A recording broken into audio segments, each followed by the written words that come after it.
Hai semuanya, kembali lagi di channel Portal Edukasi.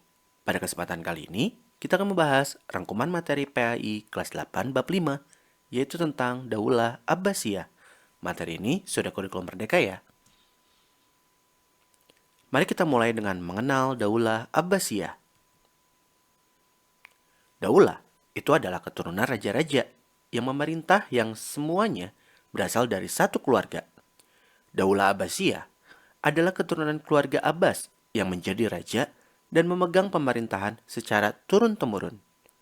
Keluarga Abbas yang dimaksudkan di sini adalah keturunan dari Abbas bin Abdul Muthalib yang merupakan paman termuda Nabi Muhammad SAW. Daulah Abbasiyah didirikan oleh cicit Abbas bin Abdul Muthalib yang bernama Abu al-Abbas As-Saffah Abdullah bin Muhammad bin Ali bin Abdullah bin Abbas bin Abdul Muthalib. Nah, berikut ini itu adalah tabel silsilah Bani Abbas dan para penguasa Daulah Abbasiyah sampai masa keemasan.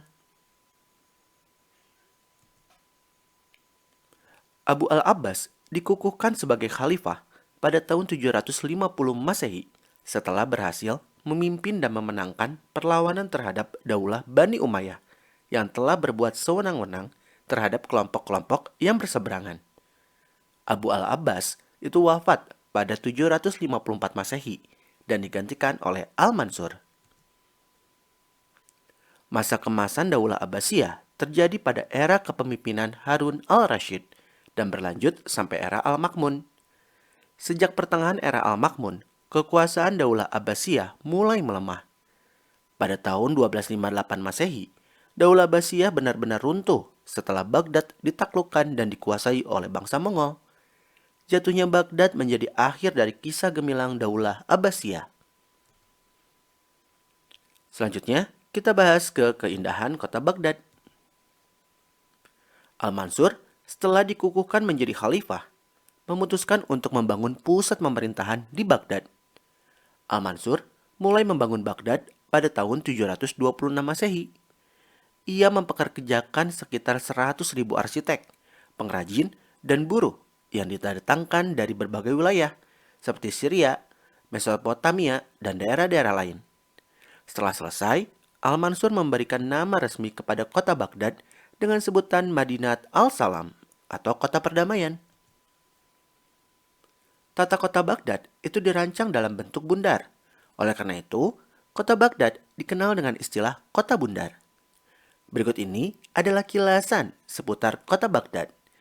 Pertama itu dikelilingi oleh tembok besar setinggi 27 meter.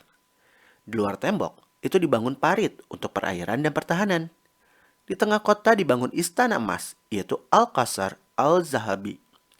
Kemudian di samping istana emas terdapat Masjid Jami Al-Mansur.